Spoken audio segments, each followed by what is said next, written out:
Have we started? Yeah. Welcome back to Ed the Duck and Pooh Bear And GranGran story time. What a surprise! Today we're going to be reading Alfie's Feet by Shirley Hughes. Quack, there's a duck. So, this little piggy went to market. This little piggy stayed at home. This little piggy had tofu, and this little piggy had none. He shouldn't be crying, he should be saying, hurrah!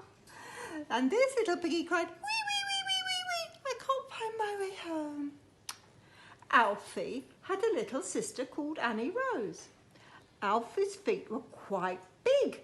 They were all soft and pink. Annie's Rose were rather small. They were also soft and pink underneath. Alfie knew a game he could play with Annie Rose, counting her toes. That's a bit like James and Lexi. Yes, it is. Well spotted. Hold the book for me, Ed. Thank you so much. Annie Rose, or Lexi, had lots of different ways of getting about. She went forwards crawling and backwards on her behind, and she liked to slide about very fast on her potty.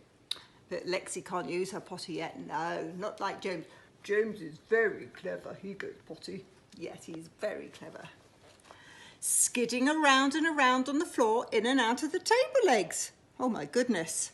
Let's hope Lexi doesn't do that. That would be, what was that? Ooh, that would be a bit silly. Yes, it would be very silly, because then all the pee would go all everywhere. Not a good plan.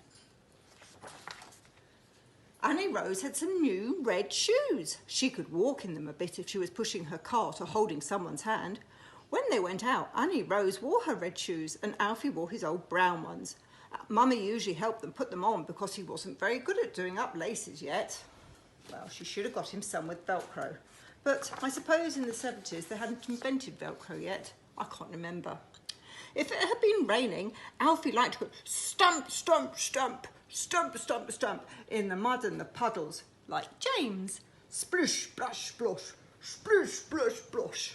Oh, look, there's the ducks. Oh, they've got bread. Yes. Then his shoes got rather wet. So did his socks, and so did his feet. Look, he's got to dry them on the fire. That's like the rack like you've got, isn't it? Yes. Drying his feet. Let's hope they're not flammable. So one Saturday morning, Alfie and Mummy went to the big shop in the high street. You don't see many big shops like that in Revelstoke. Look, they're all queuing, doing their social distancing, not very well. They bought a pair of shiny new yellow boots for Alfie to wear when he went stumping about in the mud and walking through the puddles.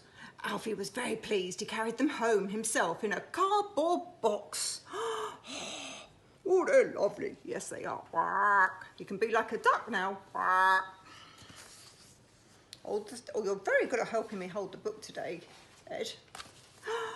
When they got in, Alfie sat down at once and unwrapped his new boots. He put them on all by himself and walked about with them. Stump, stump, stump, stump, stump, stump.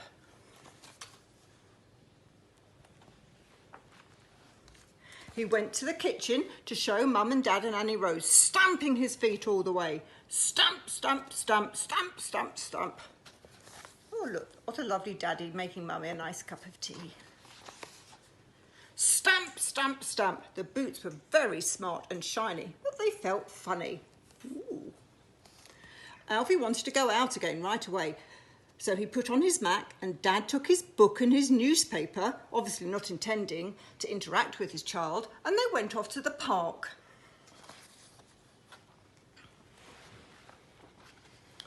Alfie stamped in lots of mud and walked through lots of puddles. Splish, splash, splosh. He frightened some sparrows who were having a bath. He even frightened 2 big ducks. Quack.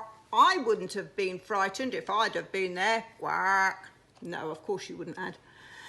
They went hurrying back to their pond, walking with their feet turned in. Quack, quack, quack, quack, quack.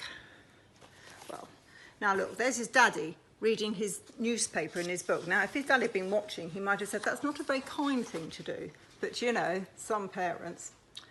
Alfie looked down at his feet. They still felt funny. They kept turning outwards. Dad was sitting on a bench. They both looked at Alfie's feet.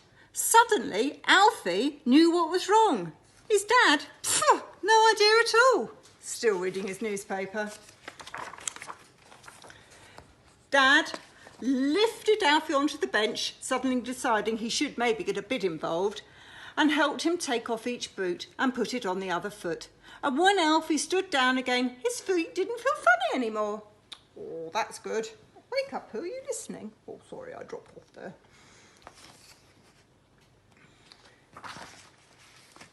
After tea, Mum painted a big black R onto one of Alfie's boots and a big black L on the other one, so he could remember which boot was which. The R was for the right foot and the left was for the left foot. Obviously, this was making sure he knew which foot was which at this age, which was very advanced. The black paint wore off in the end, but Alfie usually did remember to put them on the proper way round, and they felt much better when he went stump, stump, stump, stump, stump about in the mud and walking through the puddles. And of course, Annie Rose made such a fuss about Alfie having new boots that she had to have a pair of her own to go stumping about in too. Splish, splash, splosh. There. The end.